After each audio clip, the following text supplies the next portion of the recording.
No Evangelho de Jesus, conforme escreveu o apóstolo Lucas, capítulo 22. Lucas, capítulo 22.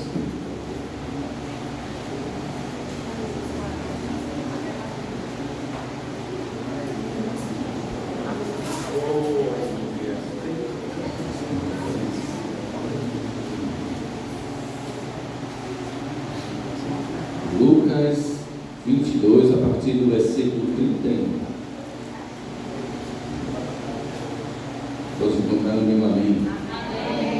Diz assim: Disse também o Senhor: Simão, Simão, eis que Satanás vos pediu para vos cilindrar como trigo, mas eu roguei por ti, para que a tua fé não desfaleça, e tu, quando te converteres, confirma teus irmãos. Ele lhe disse: Senhor, estou pronto a ir contigo até a prisão e a morrer.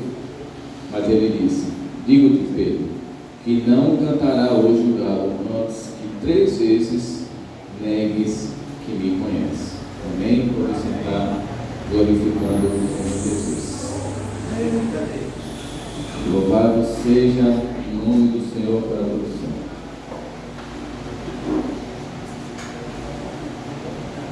Jesus está em uma das últimas conversas com os seus discípulos, e ele está falando sobre o que estava para acontecer. Ele estava falando as últimas coisas. Daí Pedro toma a voz para falar com ele, mas Jesus também disse a Pedro: Pedro, o diabo, Satanás, pediu para se andar com sua vida, e eu roguei para que isso não aconteça, para que sua fé não desfalecesse e você esvaecesse. Mas Pedro, quando Jesus fala isso, Pedro ele fala uma frase, ao invés de dizer: Senhor, muito obrigado, Senhor, eu te agradeço por ter me defendido, por ter me protegido. A frase de Pedro foi: Senhor, estou pronto a ir contigo até a prisão e a ser morto. Mas Jesus é aquele que conhece o íntimo e o coração de cada ser humano. Ele conhece o íntimo e o coração de cada um de nós. Ele sabe até onde a gente pode chegar, ele sabe das nossas limitações, ele sabe aonde a gente consegue alcançar, onde a gente não consegue.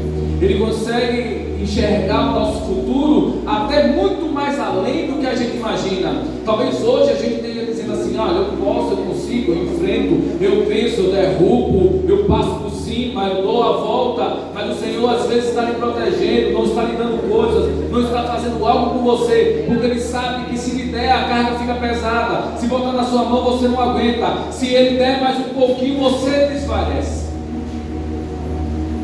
E esse mesmo Jesus, esse mesmo Deus que com sua presciência sabe todas as coisas, Ele olha para Pedro e diz assim: Pedro, você não está pronto. A palavra de Jesus para Pedro foi essa: Pedro, você não está pronto. E ele ainda recomenda algo para Pedro. Ele diz assim: quando você se converter, confirma seus irmãos. Ou seja, Jesus não perdeu a experiência com Pedro. Ele não disse que Pedro não tinha condições. Ele não disse que Pedro era um reprovado. Ele não disse que Pedro não tinha qualidades ou não tinha um chamado certo, ou que Pedro era para voltar ou ir embora. Ele diz assim: Pedro, você ainda está sendo lapidado, você ainda está sendo preparado. Você, Pedro, ainda não está pronto, mas haverá um dia, Pedro, que você estará pronto. E quando você estiver pronto, confirme nos seus irmãos. A palavra era certa, é curta. Jesus tinha dado a receita para Pedro: Pedro, te acalma, te aquieta, ainda não chegou o tempo de você militar por mim, de você lutar pelo meu nome, de você fazer as coisas por mim. Mas quando chegar, porque vai chegar, Pedro, confirma teus irmãos. Mas Pedro toma uma atitude diferente da recomendação de Jesus. Pedro toma uma outra atitude daquilo que Jesus queria que ele tomasse. Pedro toma uma direção contrária das recomendações de Jesus.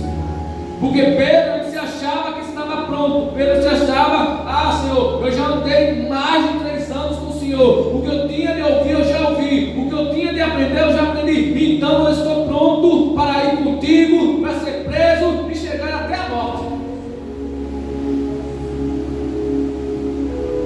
Mas Jesus, com sua presciência, ele ainda adverte novamente Pedro, uma verdade eu vou lhe dizer, que o galo não cantará até que você me negue 3 vezes. Eu estava lendo essa mensagem hoje e ontem, e o tema da mensagem de hoje é 5 passos para a queda. Muitas vezes a gente acha que somos super crentes, às vezes a gente acha que a gente está blindado, muitas vezes a gente acha que não vai acontecer conosco, e às vezes acontece com alguém próximo, alguém longe, e a gente até repudia, a gente até discrimina, a gente até diz que, quem é esse? Quando vê isso já não era tão assim. Mas o tema da mensagem de hoje é 5 passos para a queda. Baseado na passagem dessa palavra de Pedro, a primeira coisa o primeiro passo que Pedro deu para a queda se chama a autoconfiança. Em Lucas 22:33 diz assim: eu estou pronto. Eu já falei aqui algumas vezes sobre os 5 pilares da inteligência emocional, e um dos pilares é a automotivação. Não a autoconfiança, mas sim a automotivação. Qual é a diferença, irmão? É que na automotivação, na autoconfiança, eu digo: eu posso, eu sou, eu consigo, eu conquisto, eu tenho capacidade, então eu sou demais. Na automotivação, eu digo assim: eu tenho Deus que batalha, eu tenho Deus que trabalha comigo, e se Ele está do meu lado, eu venço todas as batalhas. Davi entendeu isso quando Golias estava afrontando o povo. Golias, ele era automotivador, ele tinha autoconfiança: eu sou grande, eu sou forte, eu sou guerreiro, então eu venço todas as batalhas. Pode chamar quem for que eu ganho. Aleluia! Mas Davi, ele tinha automotivação.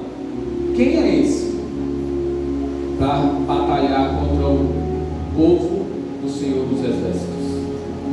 E quando ele se depara com Golias, ele diz assim: olha, Golias, você vem com paus e lanças, espadas e lanças, porém eu não vou na minha força, eu vou em nome do Senhor dos Exércitos.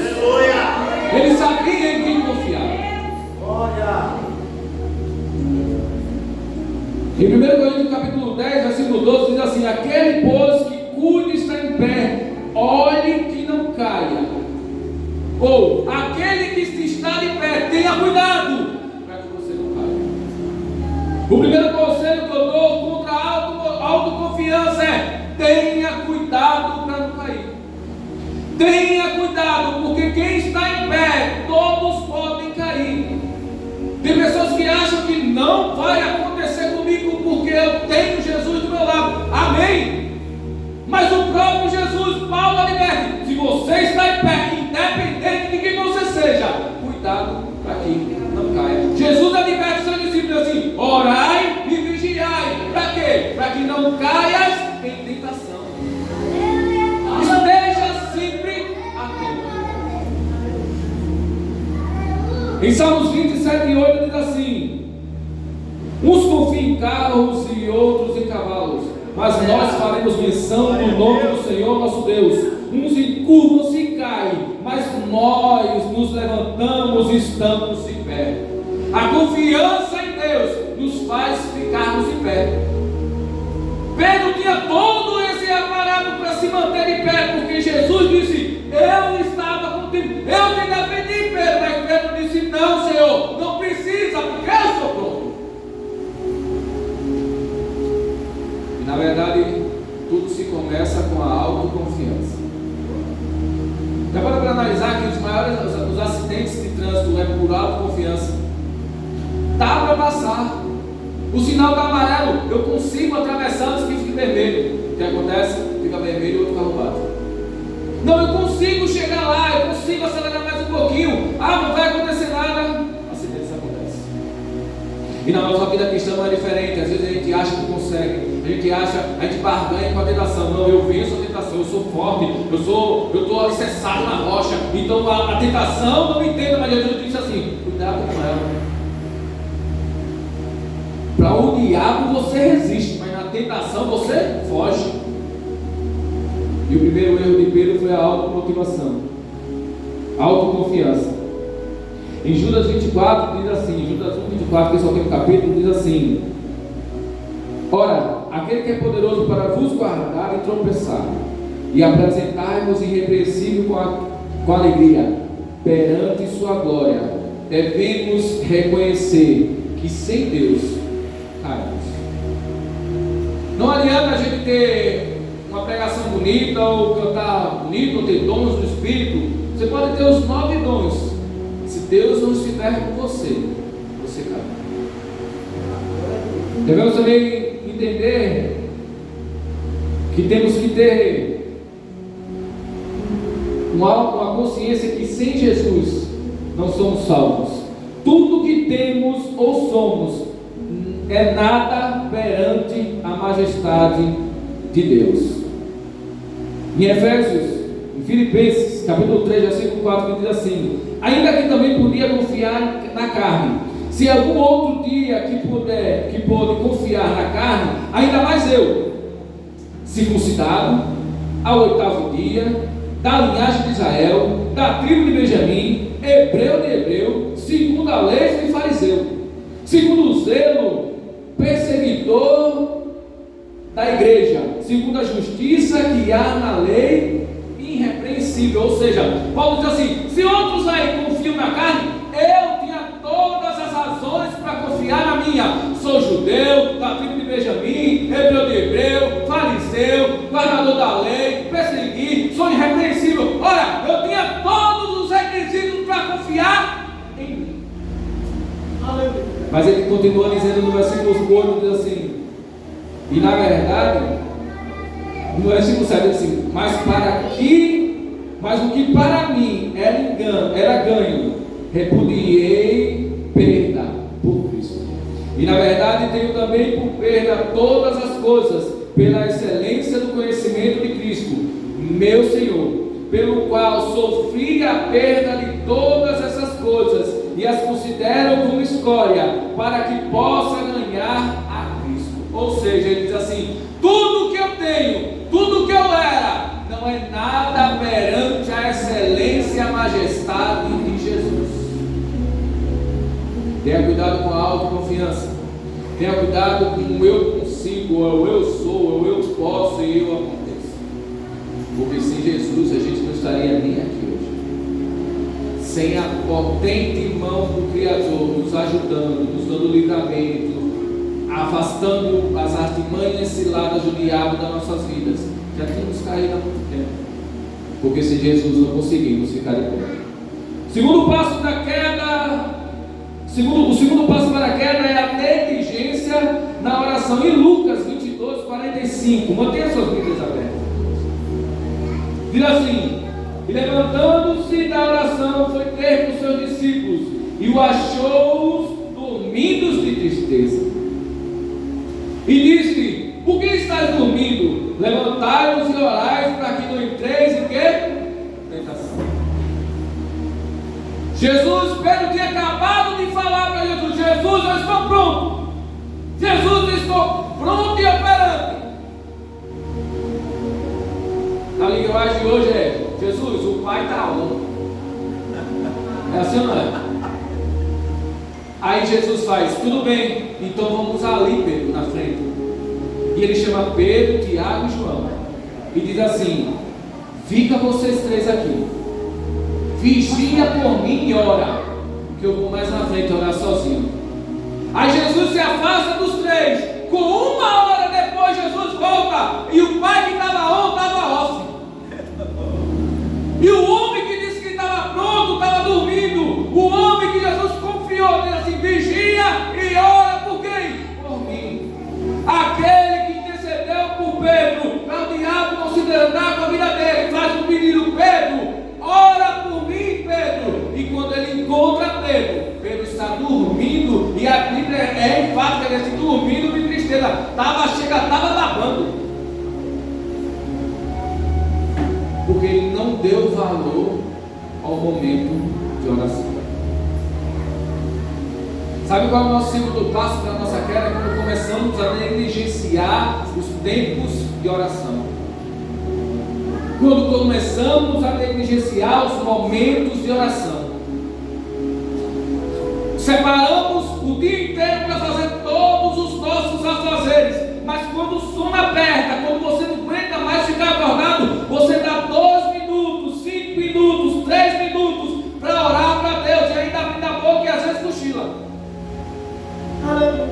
Aí você separa o mínimo de tempo, o resto que sobra, aquilo que não tem mais valor nenhum. É engraçado que Davi uma vez foi sacrificar na casa de alguém e disse assim: olha, eu quero esses bois aqui, quanto é que é ao dono dos bois? Ele disse assim: não, eu não vou cobrar nada ao meu rei, Davi pode sacrificar os bois, animais, tudo de graça. Davi disse: não, eu nunca sacrificaria algo sem valor para o meu Senhor. Aí o que é que a igreja do Senhor, a luz do mundo e o sol da terra faz? Dá o resto do tempo que não serve mais para nada para Deus, em oração. Aí sabe o que é a luz do mundo? O povo que era para viver de joelho, para viver em plena oração, faz? Dá 3 minutos, 5 minutos para o Senhor, e a oração é o seguinte: Senhor, muito obrigado, eu estou com sono, vou dormir, tchau.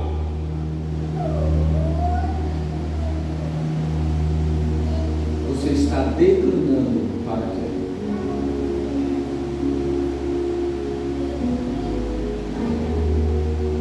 Você sabia que a oração é um dos pilares do cristianismo? Sem oração não tem cristianismo. Sem oração não tem comunhão com Cristo. Sem oração não tem intimidade com Deus. Porque é o único momento que você consegue falar e ouvir a voz de Deus. É na oração. Na pregação você escuta Deus falando com você, na louvor você escuta Deus falando com você, mas é na oração que você tem uma comunicação indo e vindo com Ele. Aí deixa eu te perguntar uma coisa: se a oração é uma comunicação entre você e Deus e você, deixa eu te perguntar, nas suas orações, qual foi o dia que você ouviu Deus falando de volta para você? Qual foi a última vez que você, na sua oração, você escutou a voz de Deus falando com você? Sabe por quê? Porque você, quando não dá o resto, você não dá tempo para Ele responder. Meu Deus. Sem oração não há comunicação com Deus. E sem comunicação o crente fica fraco, o crente começa a perder forças, porque agora não tem mais intimidade. E uma vez que não tem mais intimidade, não tem comunhão, não tem união, não tem compaixão, você não consegue mais entender os propósitos de Deus na sua vida. Você não consegue mais entender o que Deus quer para você. Você não tem mais a sensibilidade de ouvir o Espírito Santo falando com você. Porque agora você não escuta todo mundo, menos a voz de Deus. Como é que está a sua comunicação com o Senhor? Glória a Deus. Como é que está a sua intimidade com Ele? Como é que está seu relacionamento? Porque todos nós temos amigos. Como é que é um amigo? Um amigo fala, o outro abre o coração. Quantas vezes você abriu o coração para Deus? Várias, né? Mas quantas vezes você ouviu o coração de Deus? Quantas vezes você ouviu Deus dizendo assim: meu filho, minha filha, eu queria que você fosse assim, eu queria que você fizesse isso, eu queria que você agisse desse jeito, e você dissesse assim: em que oração você escutou a voz de Deus? Você sentiu uma chama ardendo no seu coração e disse assim: Ele está aqui perto de mim, o Espírito Santo está do meu lado. Porque Ele está louco para ter você perto dele, mas você não quer mais essa intimidade, ou nunca teve. Tem pessoas que eu escuto falando que nunca teve um momento ímpar com o Senhor, um momento particular com Ele. Aí eu pergunto: que evangelho, que cristianismo, que salvação, que relacionamento é esse?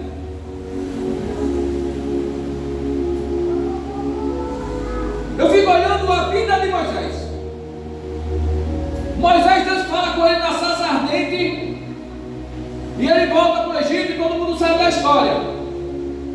Mas Moisés, quando tira o povo do Egito, ele viu 10 pragas, ele viu o mar vermelho se abrindo, ele viu o mesmo passo fechando e matando os seus inimigos, ele via pão caindo no céu, ele via codorniz caindo nos seus pés para matar, ele viu a água caindo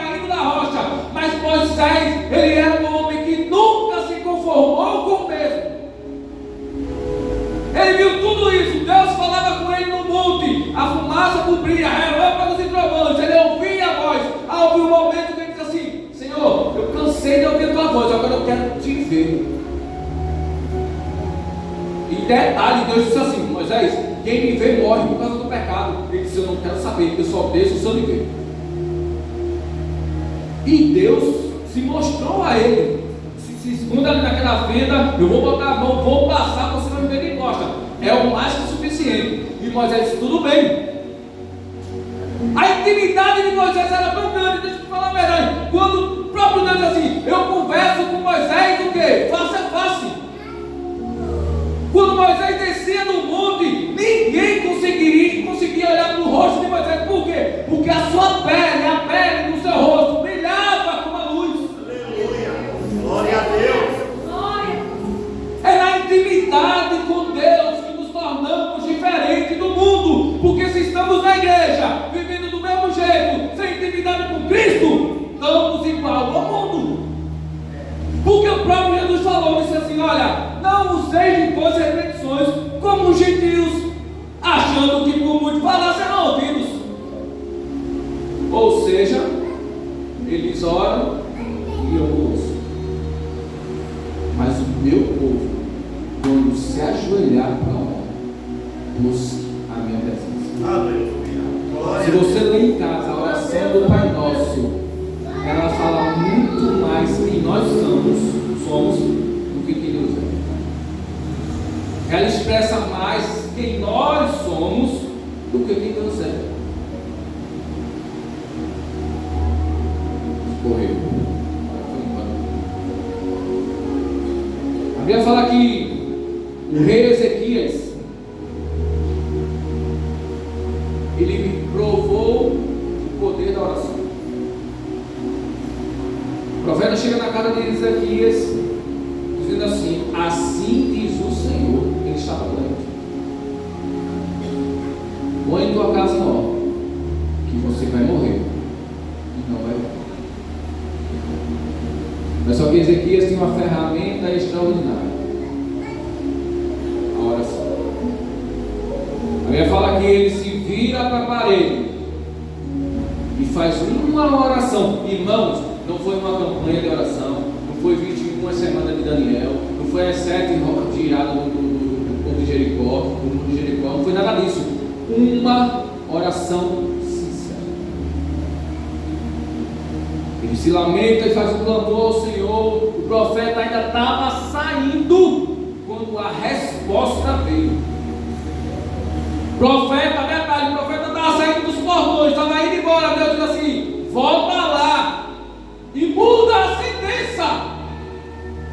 Não é chegar lá dar um conforto, não é chegar a dizer assim mesmo. Deus tinha dito: você vai morrer, mas pela oração de Ezequias, Deus diz assim: vai viver de novo.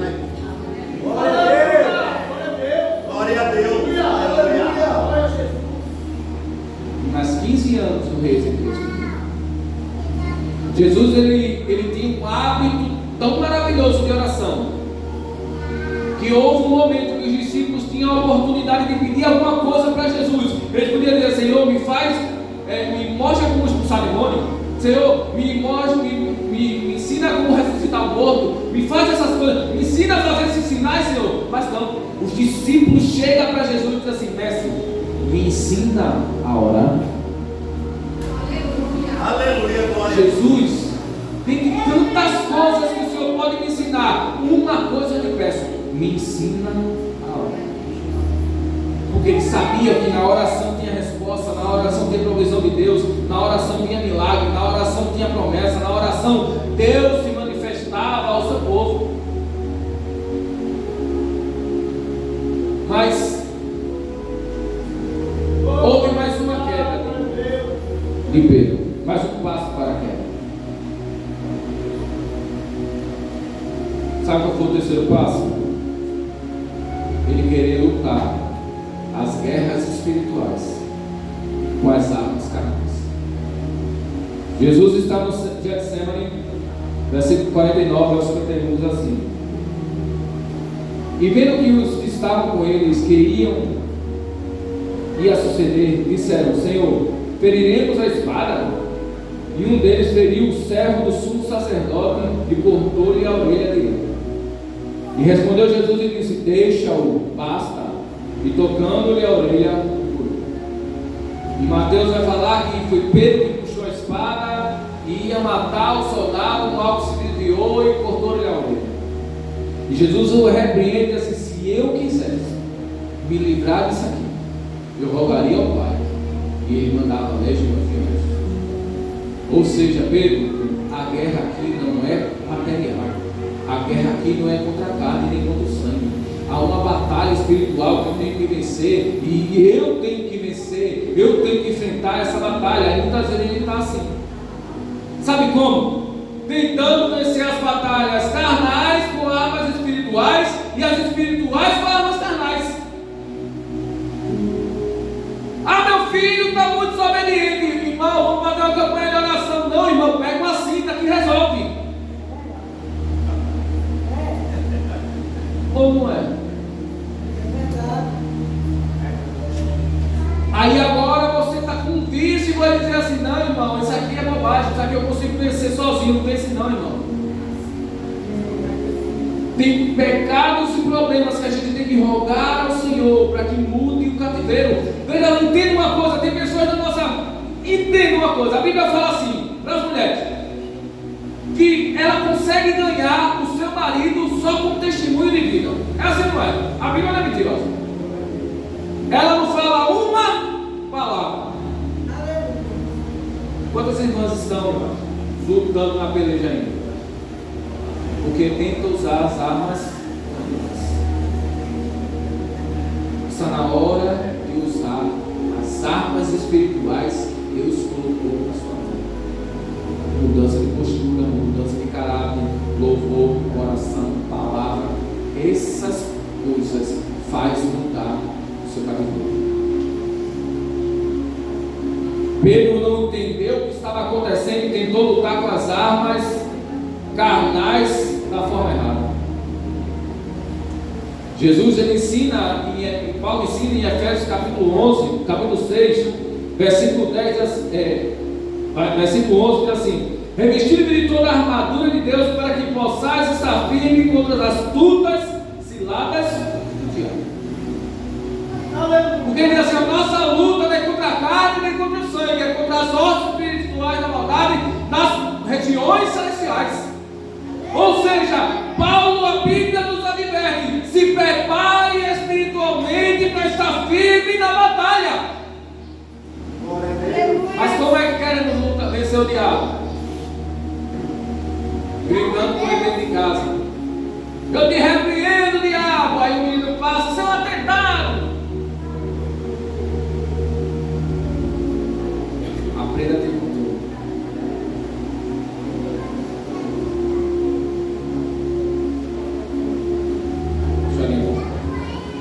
Quarto passo para a queda: estar distante de Jesus. Versículo 54 ao 60 diz assim: então, prendendo-o, levaram e meteram em casa do sumo sacerdote. E Pedro seguia-o de... Quem está com a Bíblia aberta aí, lê comigo. E Pedro seguia de... Quantos crentes estão assim seguindo de longe? Quantas pessoas estão assim seguindo de longe? Ah, irmão, não quero compromisso, eu não quero nada, eu não quero fazer nada, vou ficar só por aqui, só nos escanteios, só pela lateral, eu vou ficar aqui quietinho na minha. É seguir Jesus de longe. Ah, eu não vou seguir Jesus de perto, porque eu não quero intimidade, eu não quero compromisso, eu não quero nada, eu quero ficar de longe. E Pedro estava assim: o homem que disse que ia para a prisão e morrer, quando prenderam Jesus e levaram, Pedro fica de longe, só observando, só olhando. Os maiores erros que nós cometemos é servir Jesus de longe. A intimidade de Pedro com Jesus, ninguém está livre de cair. Porque entenda, não era qualquer um que estava acontecendo, isso não estava acontecendo com qualquer um. Não era simplesmente um discípulo que chegou agora há pouco. Não era simplesmente um novo convertido que tinha conhecido Jesus há pouco tempo. Não era um homem que simplesmente ouviu falar de Jesus e simplesmente começou a seguir ele, que estava fazendo isso. Não. apóstolo, um servo escolhido, que desde o começo das pregações de Jesus estava com ele. Era um homem oscilante, sim, mas era um homem que falava palavras que ninguém tinha coragem de falar. Era um homem que dava respostas certas que ninguém conseguia dar. Porque quando Jesus diz assim, vocês todos, se não querem não, ele diz assim, para onde eu vou, que só tu tem palavra de vida eterna. Quando Jesus pergunta, o que estão dizendo quem eu sou? Aí uns disseram Jeremias, outros Isaías, outros João Batista, ou os profetas. Ele diz assim, vós, o que dizeis que eu sou? Ninguém consegue responder, mas Pedro levanta a voz e diz assim, tu és o Cristo, o Filho de Deus vivo. Era esse homem que estava caindo nesse momento. Era esse homem que estava seguindo lá. Agora, Jesus de longe, depois de tanta intimidade, de tomar café junto, de caminhar junto, de estar no meio da cama junto, de ouvir tudo junto, de passar dificuldade junto, agora estava vendo Jesus de longe e se escondendo para ninguém ver. Quantos crentes furtivos existem que ninguém sabe no seu trabalho que você é crente, que ninguém sabe que no seu colégio que você é crente, que ninguém sabe que na sua rua que você é crente, que muitos da sua família nem sabem que você aceitou a Jesus, que pessoas que passam na rua sem lhe ver nem diz que você é crente, porque nem cara de crente a gente tem. Quantos crentes que se diz que é crente aqui? Quantos crentes que se diz que é crente nesse lugar, mas quando sai dos portões para fora, esquece Jesus, ele coloca Jesus numa caixinha, esconde a Bíblia dentro de casa e ninguém sabe a fé que ele profeta. Até quando o irmão dá a paz, ele fala bem baixinho para que ninguém escute, porque tem vergonha para ninguém ouvir que ele é crente, para ninguém saber que ele é crente. Eu vejo muito isso. Tem pessoas que quando dizem que ele é crente, eu me assusto, eu digo que é o quê? Pois é. São os crentes ninjas, que só é crente na igreja, mas lá botam uma fumacinha que ninguém vê. E Pedro estava assim, longe de Jesus. Seguir Jesus de longe dá sucessivos passos em direção oposto à comunhão de Cristo.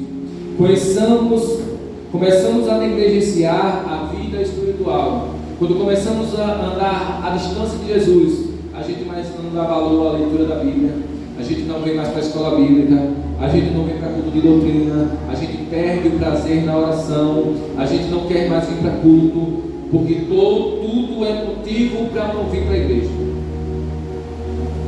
Eu lá tenho os pratos para lavar, então eu não vou lá, eu não vou para a igreja porque estou com os pratos para lavar. Hoje tem culto, mas eu não vou porque eu bati o dedo menino no sofá e ainda está doendo. Eu estou com dor de cabeça, eu estou com enxaqueca, eu não estou bem. Para ir para a igreja eu não estou bem, mas se alguém dizer assim, vamos dar uma volta no shopping, troca de roupa, porque eu tenho que ficar bem no shopping. Não sabe você que o melhor hospital é na casa do Senhor Jesus. O melhor lugar para se estar, vocês estão bem ou não, vocês estão firmes ou não, vocês estão fortes ou não, é aqui!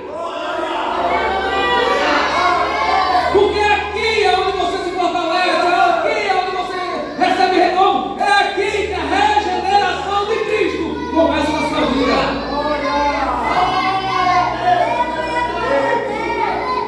Mas Pedro continua seguindo Jesus de longe. E o pior está para acontecer. Melhor seria que Pedro tivesse fugido com os outros. Melhor seria que Pedro tivesse ido embora.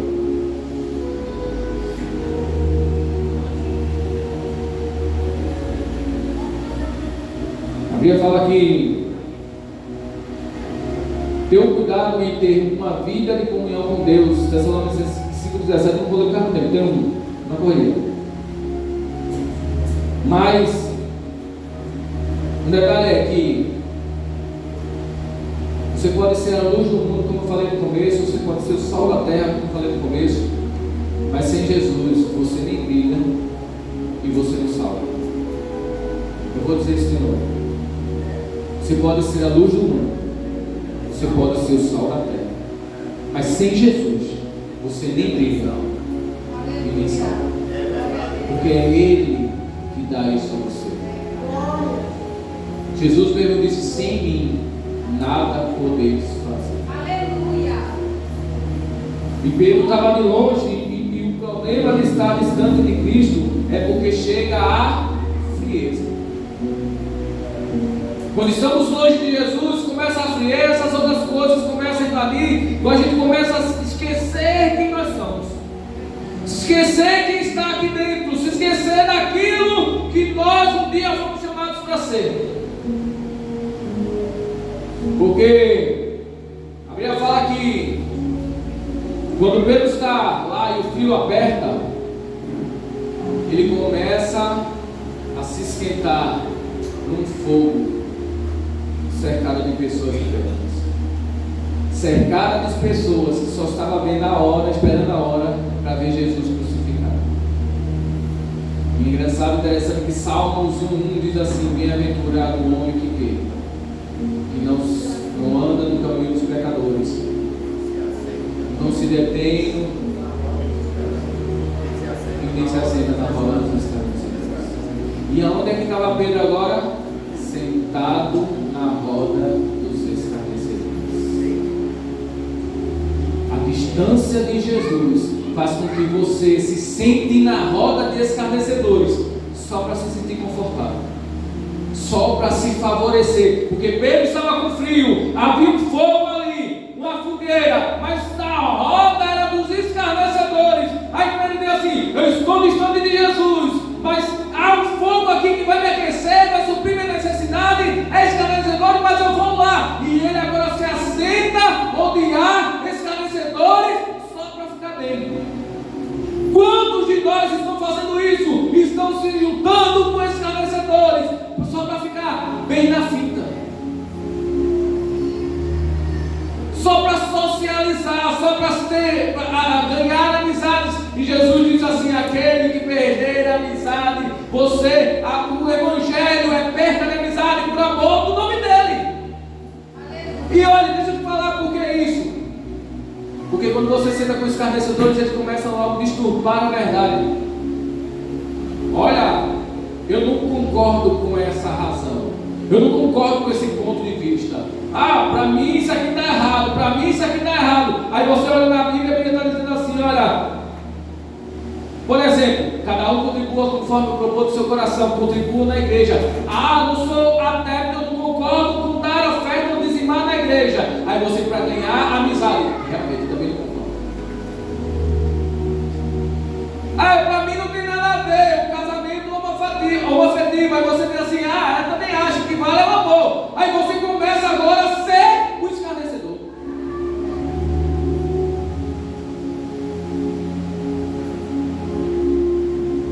Sentando na roda dos escarnecedores. Vou terminar agora. Mas por último, deixa eu só ler só 2 versículos aqui. Em Provérbios 1:15 diz assim: filho, não ande com gente dessa laia, fique longe deles. 16 diz assim: eles têm pressa de fazer o mal e estão sempre prontos para matar. Salmos 1 diz assim: bem-aventurado o homem que não anda segundo o conselho dos ímpios, não se detém no caminho dos pecadores, nem se assenta na roda dos escarnecedores. O versículo 2 diz assim: antes de seu prazer na lei do Senhor, e na sua lei medita de dia e de noite. Mas o último passo da queda é a negação. E eu convido você para abrir em Mateus, o Evangelho de Jesus, conforme escreveu Mateus, capítulo 26.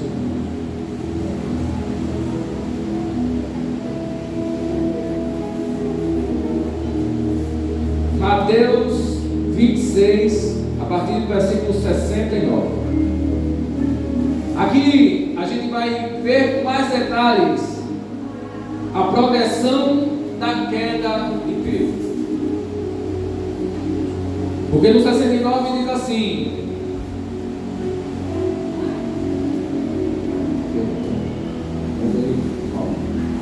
ora, Pedro estava sentado fora do pátio, e aproximando-se dele, uma criada disse: tu também estava com Jesus o Galileu. Mas ele negou diante de todos. Negou diante de quem? Negou diante de quem? Pedro negou diante de todos, dizendo: não sei o que. Pedro, agora o homem que andava com Jesus, que ficava feliz com ele, agora está dizendo: eu não sei quem é. E não foi para uma pessoa, não foi para duas pessoas, foi perante a todos que estavam ali. Ele olha para todos e diz assim: eu não conheço Jesus. O homem que estava dizendo: eu estou pronto, eu consigo vencer, eu vou até a morte, agora está olhando e está dizendo: eu não o conheço. Mas o pior está por fim. Versículo 71. E saindo para o vestíbulo, outra criada o viu e disse os que ali estavam: esse também estava com Jesus de Nazaré. Porque agora a primeira falou direto para Pedro: você é um Galileu, você estava com Galileu. Mas agora a outra criada comentou com outra pessoa assim: esse aí também estava com ele. E no 72 diz assim: e ele negou outra vez com juramento: eu não conheço. Na primeira vez ele nega para todos e assim: eu não o conheço. Mas na segunda vez agora ele jura: eu juro que não conheço Jesus. O peso da queda, porque Pedro começa dizendo assim: eu consigo. Ele negligencia a oração, ele começa a cair, começa a cair, começa a cair, e um abismo vai gerando um outro abismo, ao ponto dele dizer assim: eu juro que não conheço Jesus. Um abraço.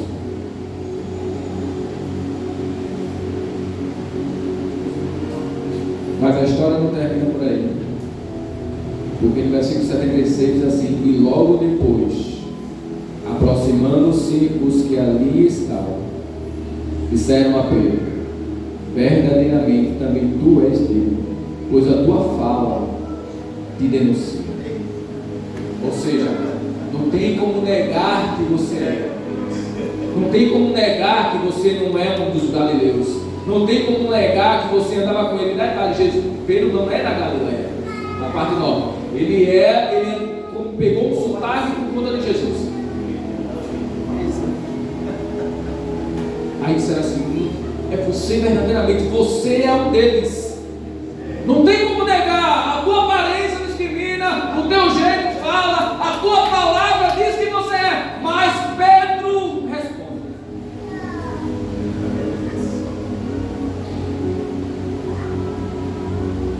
Aí então Pedro disse assim: o problema é minha fala?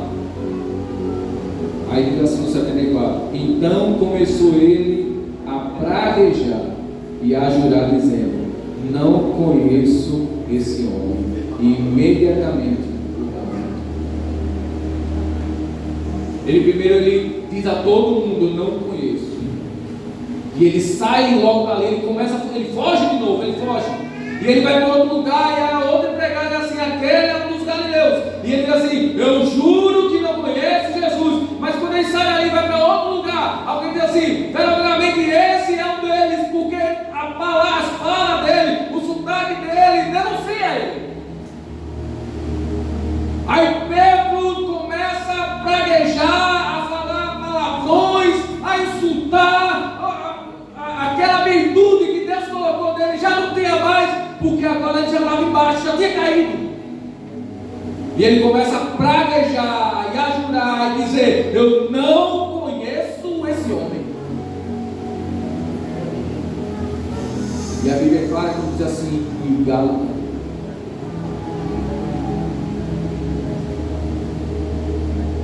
E Pedro caiu.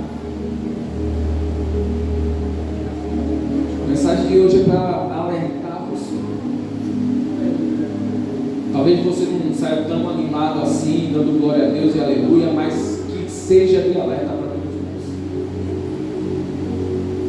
Porque pregar a esperança é muito bom, falar de virtude é ótimo, falar do Espírito Santo que Ele vai fazer, deixar de fazer é maravilhoso. Mas há um alerta para a igreja. Jesus, Ele falou mais sobre o inferno do que o céu do seu povo.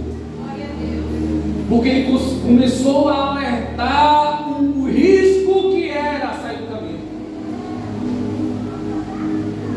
E a Bíblia diz assim: logo o galo cantou. E lembrou-se Pedro das palavras de Jesus que lhe disseram: antes que o galo cantasse 3 vezes, negarás. E saindo dali, chorou. Não espere chorar amargamente. Não espere sentir o peso da queda para começar a olhar para trás.